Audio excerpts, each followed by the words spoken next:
say with Plessinger, where does that leave Ferrandis? Mm-hmm. Because now Yamaha is going to be Tomac and Jacob.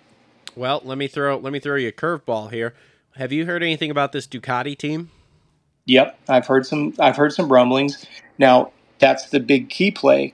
Do you honestly think that Cooper Webb is willing to take his talents and go to an what would be the word, validated team, if you will? Yeah, they may throw him $5 million a year. Cooper doesn't give a shit about the money. Cooper cares about winning races. Yeah. Cooper is more interested in going to Yamaha if there's an opening. I don't think there's an opening unless Tomac leaves. Do we know? So there's where the musical chairs becomes a big. Say what? Is Tomac's chassis guy still there, or did he leave already? I have not heard. That's a great question. That's probably literally the $1 million question. That's a great point. That's the linchpin, because from what I'm understanding behind the scenes here is that if what I understand is that Tomac has enough say to do literally anything he wants to that bike. So if that bike comes stock with a wet clutch or whatever, a hydraulic clutch, he has the power to say, I want a cable clutch, and they will put one on that fucking bike for him. But absolutely. I've also heard that his linchpin in staying is that Gilly is staying also, but I heard Gilly's leaving that team for some reason. Well, I mean, let's face it. Tomac's not any younger, and neither is Gilly or anybody else. No. I mean, Roger's getting older. Ian Harrison's getting older. Carlos is getting older. I mean, you bring up a very, very good point that I don't think many people stop and think about. I'd love to do. Maybe you can do some digging on this. Remember when Roxon came over and he had his buddy that he raced against, and he was his mechanic, and then his mechanic kind of got pushed to the side. You know, mm-hmm. Then you look at Eli's longtime mechanic at Cowie, and then he got moved in house. And then when does Carlos get tired of traveling and moves in house in California? When does Muscan's mechanic? Frankie, thank you. Frankie is. I've only met him a couple times. What a absolutely cool, funny guy. When does he get tired of being on the road? You know, go through, like you say, the guy that essentially was what gave Tomac confidence going to Star. When does he get tired? Yeah. When did these guys finally come off the road? And like you said, I mean, it was enough to bring Tomac over in the first place. Mm-hmm. Yep. Yeah, I don't know, man. This is there's a lot of questions about this silly season thing here, and I don't know that we have a good answer. What are you hearing about Ducati? Because I mean, I hear that there's like a bike and like they're going racing next year. So yeah. They're going racing, but they're going racing on a 250. Okay. You've got Evan Ferry, who's pretty much the test rider behind the scenes. No, I don't know. That's Triumph. I'm talking about Ducati. Oh, no. I'm so sorry. Thank you for clarifying. I haven't heard anything about the Ducati side other than the fact that they're wanting to get Cooper Webb in their folds. I know nothing about the chassis that they're running. I've not seen or heard anybody testing the bike, unlike Triumph. I've talked to a couple people who have ridden it. I don't know anything about Ducati. It's become a new topic of conversation. But what I think is interesting is, and obviously Ducati having the foundation that we do, I don't think there's any of your listeners that think about Ducati. I don't think there's any listeners that think about Ducati and think about kind of a low-budget team. No, that's going to be a big budget team right there. It'll be a big budget team, and the fact that they're already trying to get Cooper Webb tells you that they're not playing games. Mm-hmm. Now, not to be repetitive here, but I just think that Webb is not in a position in his career anymore where he's willing to kind of ride a shit bike and go out. You know, when I go back and I look at history, and like I tell you and all the guys, you know, I'm still a big fan of the sport. Always have been, always will be. Think back to when Jeff Ward, loyal to the core to Team Green, racing against O'Mara, Johnson, and those guys, knowing that the Cowie was maybe inferior in the horsepower or inferior in handling, like when he's racing against Barnett on the full floater or whatever that it may be. I just don't see Webb being at a place in his career where, hey, okay, you'll pay me $5 million, but I don't need it. Now, I don't know. We don't have Cooper on the phone here saying that he needs more money, but I think Cooper, because he's absolutely a pit bull in a fight, that's the guy that says, I'll freaking ride for free and bonuses only. Just give me the best bike. That's why he wants to go back to Star Yamaha. Yeah. I mean, proven that 450 is an absolute beast. Ferrandis, not the most, polished guy when it comes to Supercross. I hate to say this, but think about the parallels of Ferrandis and Jeremy Martin. Oh, If you look man. at Jeremy Martin, remember he went to Daytona, led till all but 4 or 5 laps. I mean, he was the next 450 rider at Honda, runs into J. Coop in the air, breaks his back, and history has been changed literally overnight. And then you look at somebody like a Cooper Webb, you look at the idea that Ferrandis didn't really pan out in the Supercross. Tomac decides, hey, I'm going to take a risk, go to Yamaha. I don't care what the talking puppets say. He went over there the very first year for very low money because Cowie did not offer him a deal whatsoever. But it worked out to his advantage. He had big bonuses and, lower salary than he was making at Cowie, but he made it work. And then obviously, as you know, most contracts are, if you win the championship, your salary, like when Anderson won, his contract read that if he won the championship, his salary doubled the very next year. Mm-hmm. So if you're making 1.2, you go to 2.4. That's the beautiful part about a good agent like Lucas Myrtle and some of the other guys out there. Hey, you win a championship, salary doubles. One less thing you have to worry about. I just don't see Cooper going over to a platform for the sake of money. Now, I'm going to contradict myself. What if Tomac decides to stay? Does Cooper go World Supercross for a quote-unquote World Supercross team and can run Ducati here? I don't know. Have you heard anything about World Supercross? We know what this year looks like, but what does next year look like? What does 2024 look like? If Cooper signs, let's just say he goes with Ducati, can he ride a World Supercross for 23 and then run the beginning of Supercross in 24 and go World Supercross in 20 at the middle of 24? What do you know about that? I don't know anything yet. I haven't heard anything past this year.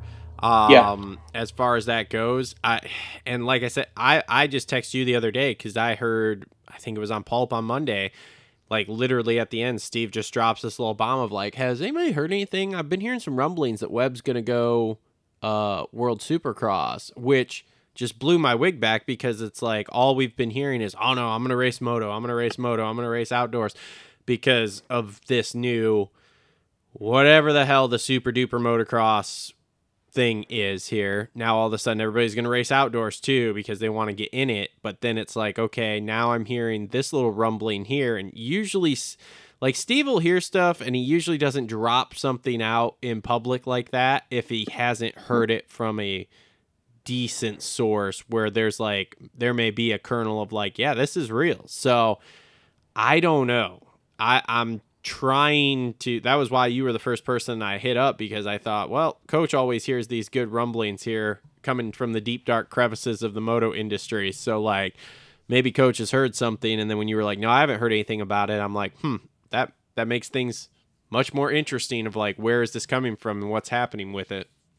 Exactly. And that's the part that becomes very interesting is if we look at the influence of World Supercross and let's say that I don't know who Cooper Webb's agent is, but I would imagine the agent's like, okay, look, we're going to set you up where you can do World Supercross, do your 6 or 8 events, or I think there's 4, right? Yeah. No, there's 6 this year. There's 6. Sorry. All right. So we have 6 events there, and then after that those 6 events, then what does that allow us to be able to do? It allows us to be able to go and race this Super Duper series for Ducati. Obviously, if Ducati's coming along, that's got to be part of the contract negotiations. Hey, look, I don't mind riding for the team. We know it's an unproven team. I'll do everything I can to give you the exposure. Let me kind of turn the tables 180 degrees.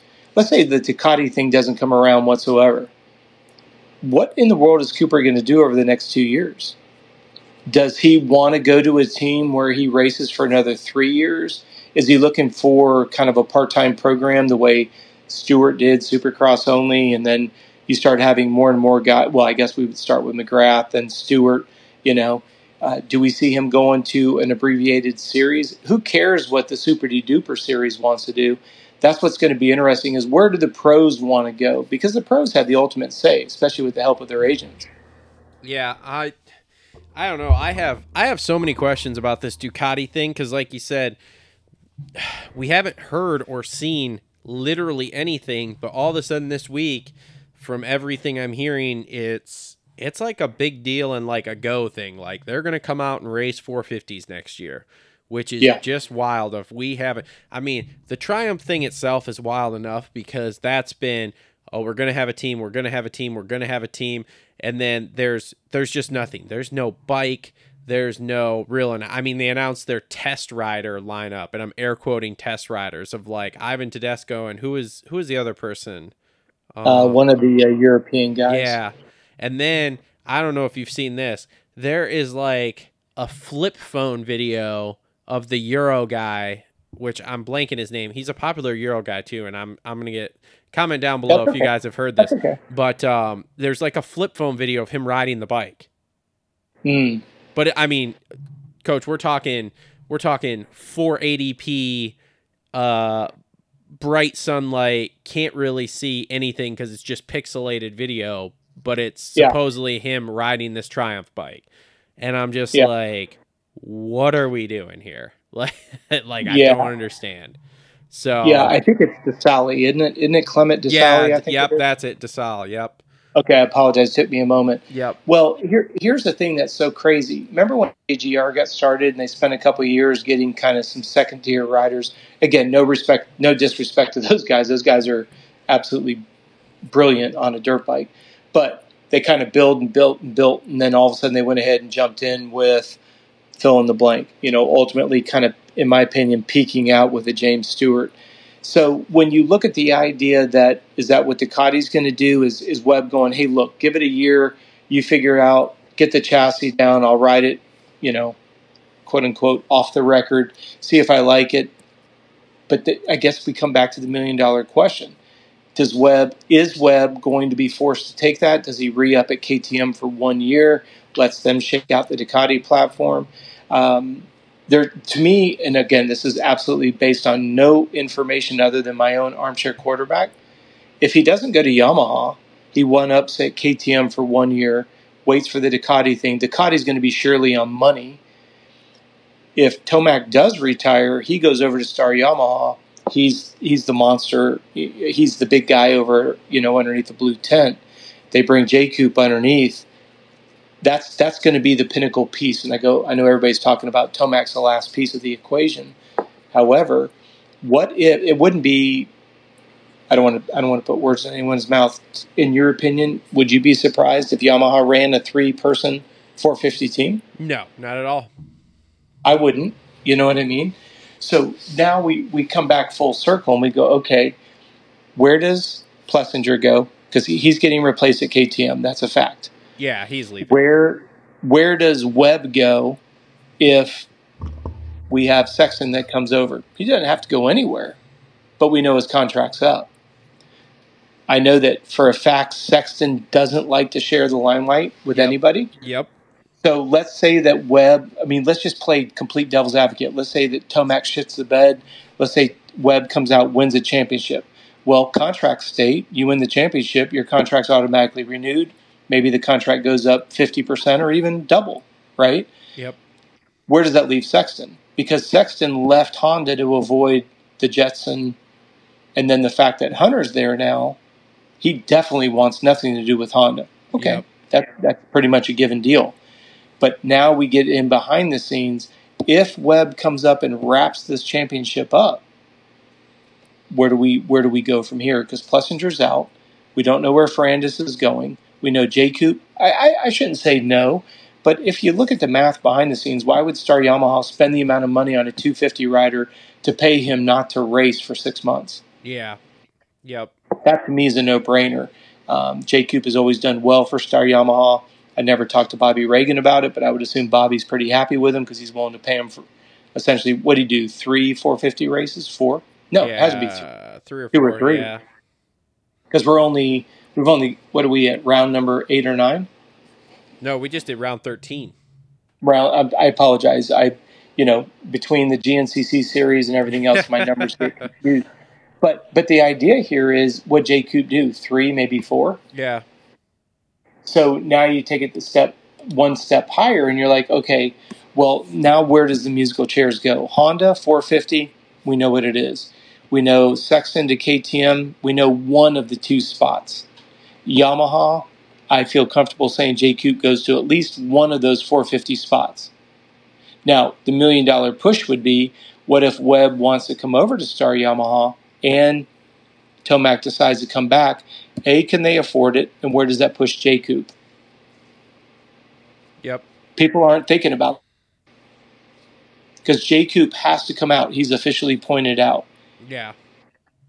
He's the one that's kind of stuck in the middle of this new, imagine that.